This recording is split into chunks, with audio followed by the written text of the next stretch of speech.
Mas Bro, sebelum kita lanjut ke videonya, saya ngasih pengumuman bahwa grup STS sekarang buka lagi nih guys, grup STS diskusi dan rekomendasi sesi 17. Nah, itu aktif di bulan Januari, tanggal 1 sampai tanggal 30. Bagi teman-teman yang pengen dapat rekomendasi saham yang menarik di swing, ODT, dan scalping jika market mendukung, Mas Bro bisa gabung aja. Kontak saya ada di deskripsi guys ya, donasi hanya 100.000, langsung kontak aja karena pendaftarannya ditutup akhir Desember 2022. Nah, ini aktifnya grup adalah bulan Januari, guys. Nah, ini adalah contoh menu-menu yang ada di STS. Kalau misal Mas Bro masih belum paham, Mas Bro bisa lihat videonya di atas. Nah, lihat dulu itu video di atas. Oke, kita lanjut ke videonya, Mas Bro. Assalamualaikum Mas Bro, ya kembali lagi kita di Fajar Daily atau Swing Trading Saham. Karena saya punya 2 channel untuk saat ini. Bagi teman-teman yang belum subscribe Swing Trading Saham, segera subscribe ya. Karena sebagian informasi dari saham yang akan dibahas di Fajar Daily itu akan saya upload di Swing Trading Saham. Oke, Mas Bro, ini ada sharing-sharing guys ya, sharing-sharing sama teman-teman di sini. Ada yang sharing tuh gini, ada yang bertanya seperti ini ya. Ini bisa dibilang sharing-sharing lah ya, bukan pertanyaan. Kenapa sih bursa itu kok kayaknya nggak memihak para investor kecil gitu ya, para rakyat retail seperti itu ya? Kayaknya ini ya yang pertama nih guys. Yang pertama itu kebijakan penutupan broker, kode broker. Nah, itu kan beberapa bulan yang lalu ya. Itu heboh banget ya. Teman-teman yang tahun 2020, 2021 tuh masih menikmati masih menikmati nih guys ya.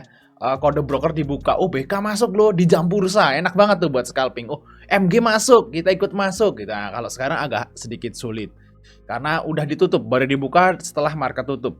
Nah, itu kenapa ya? Itu kayaknya nggak memihak para retail kecil kayak kita ini. Itu yang pertama. Terus nggak jauh selang dari itu ditutup juga kode foreign asing ya. Jadi waktu kode broker ditutup itu masih ada aktivitas asing di jam bursa. Jadi asing itu keluar atau masuk itu kelihatan pas waktu jam bursa guys. Nah, foreign transaction-nya kelihatan. Tapi kalau sekarang tutup juga, dibuka lagi nanti setelah market tutup. Jadi kita baru tahu, oh ternyata asing hari ini jualan 2 triliun gitu ya. Nah, kalau yang dulu itu kita bisa lihat, oh asingnya keluar terus nih, kelihatan tuh angkanya gitu. Jadi kita bisa ikut keluar seperti itu. Kalau sekarang kan nggak bisa. Nah, kayak gitu kan sangat merugikan investor kecil atau trader kecil kayak kita ini. Nah, itu dia yang menyebabkan teman-teman itu kenapa bursa itu kok nggak memihak kepada retail kecil kayak kita-kita ini. Terus yang terakhir itu akan diberlakukan lagi atau ARA dan ARB simetris itu akan diberlakukan lagi seperti tahun 2019 ke bawah. Jadi nanti ARB nggak 7% lagi. Jadi kayak papan akselerasi yang ARA ARB simetris.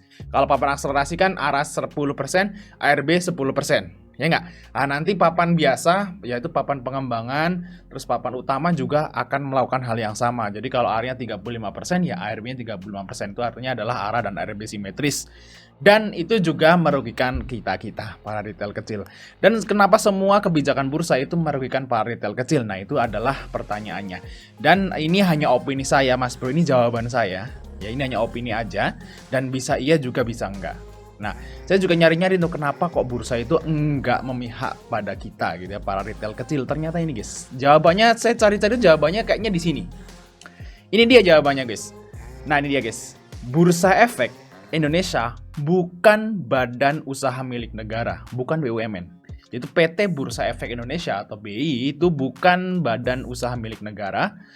Para pihak pemegang saham di bursa adalah anggota bursa itu sendiri. Yang bisa dibilang pemilik Bursa Efek ini saya juga nggak tahu nih ya. Saya cari-cari itu siapa sih pemilik Bursa Efek itu nggak ada di informasi manapun, ini saya belum nyari. Nah, kalau dia bilang para anggota bursa ya mungkin aja para big player tersebut yang punya saham di Bursa Efek. Masuk bisa pahami di sini. Pemilik Bursa Efek itu menurut saya adalah mereka-mereka yang big player atau dalam tanda kutip bandar lah. Nah, itu dia guys ya, kenapa kebijakan Bursa Efek itu nggak memihak pada kita. Ya, karena memang pemilik Bursa Efek bukan negara. Jadi berbeda guys, jadi Bursa Efek itu perusahaan swasta. Ya nggak? Terus kalau misalnya BUMN kan punya negara, itu tujuannya beda. Kalau perusahaan milik negara atau BUMN tujuannya adalah mensejahterakan seluruh rakyat Indonesia. Nah, itu tujuan utama dari BUMN adalah mensejahterakan rakyat. Nah, dia intinya itu nggak nyari untung, yang utama, cuman dia nyarinya itu gimana biar rakyat ini lebih sejahtera. Itu adalah tujuan dari BUMN. Ya, karena badan usaha milik negara, karena juga itu milik rakyat-rakyat juga, karena milik negara. Nah, berbeda dengan perusahaan swasta. Kalau perusahaan swasta itu enggak, tujuannya bukan untuk mensejahterakan kita-kita atau mensejahterakan rakyat Indonesia. Tujuan perusahaan swasta itu adalah mengeruk keuntungan sebanyak-banyaknya.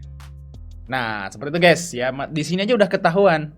Jadi tujuan bursa adalah mengeruk keuntungan sebanyak-banyaknya. Dari siapa? Ya dari investor retail. Karena pemilik bursa adalah, nah maksudnya bisa diituin sendiri. Jadi istilahnya gitu, biar retail itu nggak banyak untung deh di bursa gitu ya. Yang untung itu biar yang punya bursanya aja gitu ya, para big player lah seperti itu. Jadi itu yang menurut saya itu adalah alasan kenapa kebijakan-kebijakan bursa itu nggak memihak pada retail.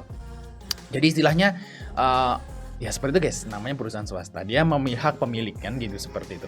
Nah, jadi kita sebagai retail gimana? Sebagai retail ya harus terima. Kalau nggak terima, ya udah nggak usah beli saham di bursa. Kan kita nggak bisa ngapa-ngapain. Kita hanya bisa protes, tapi keputusan tetap di tangan mereka.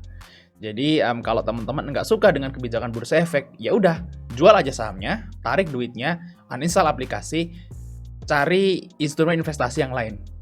Seperti itu guys, atau misalnya beli saham di Amerika atau Hong Kong seperti itu.